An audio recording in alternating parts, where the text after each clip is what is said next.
2 अप्रैल 2025 को लोकसभा में 12 घंटे से अधिक चली बहस के बाद वक्फ विधेयक 2025 पारित हो गया। स्पीकर ओम बिरला ने चर्चा पूरी होने के बाद मतदान कराया, जिसमें 288 सांसदों ने विधेयक के पक्ष में और 232 ने विरोध में वोट डाला। इस तरह से देर रात 2 बजे तक यह विधेयक लोकसभा से पास हो गया।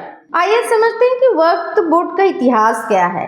भारत में वक्फ बोर्ड के इतिहास पर कई मान्यताएं हैं, जिनमें से एक है कि वक्फ की व्यवस्थाएं जो मुगल काल से चली आ रही हैं, जब शासक और अमीर मुस्लिम परिवार अपनी संपत्तियां धार्मिक और समाज सेवा के उद्देश्यों के लिए दान करते थे। अंग्रेजों के समय में भी वक्फ संपत्तियों की देखरेख के लिए 1923 में पहला कानून बनाया गया, लेकिन असली संरचना वक्फ अधिनियम 1954 के तहत बनी।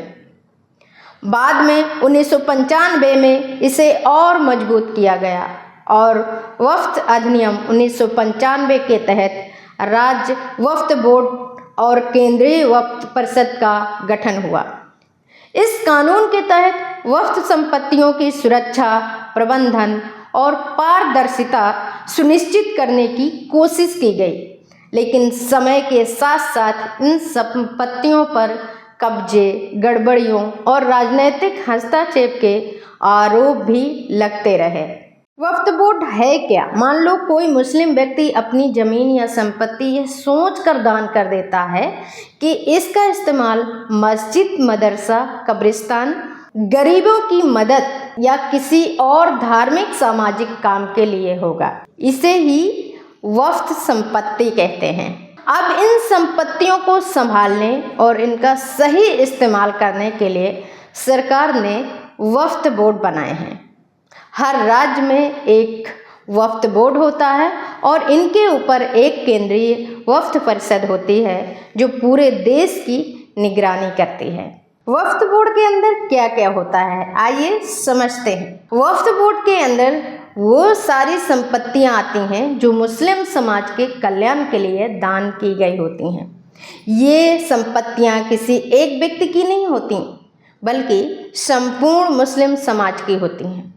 इसमें शामिल है मस्जिदें, जो धार्मिक उपासना के लिए होती हैं, दरगाहें, सूफी संतों के मकबरे और उनके साथ जुड़े धार्मिक स्थल, कब्रिस्तान जहां मुस्लिम समाज के लोग दफनाए जाते हैं, मदरसे, इस्लामिक शिक्षा देने वाले संस्थान, धार्मिक व समाज सेवा संस्थान, अनाथालय, अस्पताल या गरीबों की मदद के लिए चलाई जाने वाली जगहें, फिर किराए की दुकानें और ज़मीन, ऐसी संपत्तियां जिनसे वक्फ बोर्ड को आमदनी होती है और जिसका पैसा धार्मिक, सामाजिक कामों में लगाया जाता है।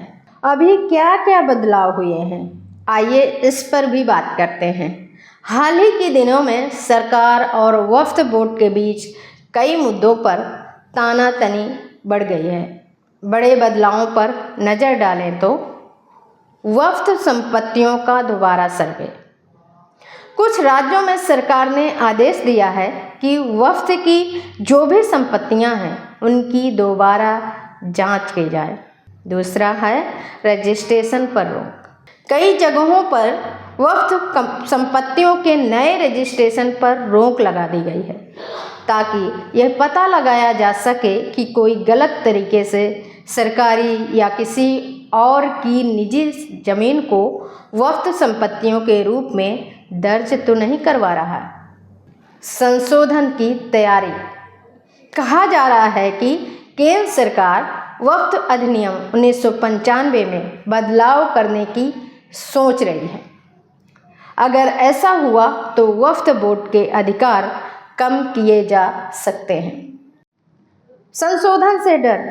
अगर सरकार कानून बदलती है तो वक्फ बोर्ड की ताकत कम हो सकती है और मुसलमानों को लग रहा है कि इससे उनकी धार्मिक, सामाजिक संपत्तियां खतरे में पड़ सकती हैं। सर्वे और जांच से असंतोष।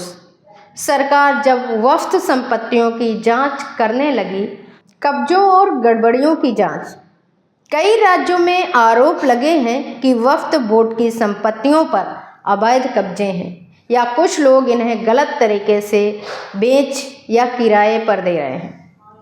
वक्फ बोर्ड पर इतना हंगामा क्यों हो रहा है? अब सवाल ये है कि इस मुद्दे पर राजनीति और विवाद इतना क्यों बढ़ गया है। इसकी मुख्य वजहें ये हैं। राजनीतिक खींचतान। विपक्षी पार्टियां कह रही हैं कि सरकार मुस्लिम समुदायों की संपत्तियों को निशाना बना रही है, जबकि सरकार कह रही है कि वो केवल गड़बड़ियों को रोकने के लिए जांच कर रही है। अब सरकार का दावा है, सच्चाई क्या है वो तो अलग अलग विचार पर लोग बात भी कर रहे हैं। हिंदू संगठन का विरोध। कुछ हिंदू संगठनों का दावा है कि सरकारी जमीनों को भी गलत तरीके से वक्फ संपत्तियां घोषित कर दिया गया है, जिससे गैर मुस्लिम समुदायों को नुकसान हो रहा है। तो मुस्लिम समाज के कुछ लोगों को लगा कि यह उनके धार्मिक अधिकारों में दखल है, जबकि सरकार इसे भ्रष्टाचार रोकने का तरीका बता रही है। तो कुल मिलाकर मामला क्या है? मुद्दा यह है कि सरकार को लग रहा है कि वक्फ बोर्ड की संपत्तियों का सही इस्तेमाल नहीं हो रहा है, इसमें गड़बड़ियां हो सकती हैं, इसीलिए उसने जांच शुरू कर दी है। वहीं वक्फ बोर्ड और मुस्लिम संगठनों को लग रहा है कि यह एक साजिश के तहत हो रहा है, जिससे उनकी संपत्तियां छीनी जा सकती हैं। इसलिए दोनों तरफ से बयानबाजी और विरोध प्रदर्शन हो रहे हैं। उम्मीद करते हैं इस एक्सप्लेनर के माध्यम से आपको वक्फ बोर्ड के बारे में जानकारी समझ में आई होगी। थोड़ा इतिहास क्या है, क्यों इतना ज़्यादा ये मामला गर्म है, लोकसभा में इसकी क्या चर्चा है, किस तरह से बिल पास किया गया, क्यों पास किया गया, सरकार क्या कह रही है, मुस्लिम समुदाय और मुस्लिम नेता क्या कह रहे हैं, पक्ष विपक्ष क्या कह रहा है, राजनीतिक पार्टियां क्या कह रही हैं, ये सारी बातें आपको ज़रूर से समझ में आई होंगी। खबर लहरिया, आपकी खबर आपकी भाषा।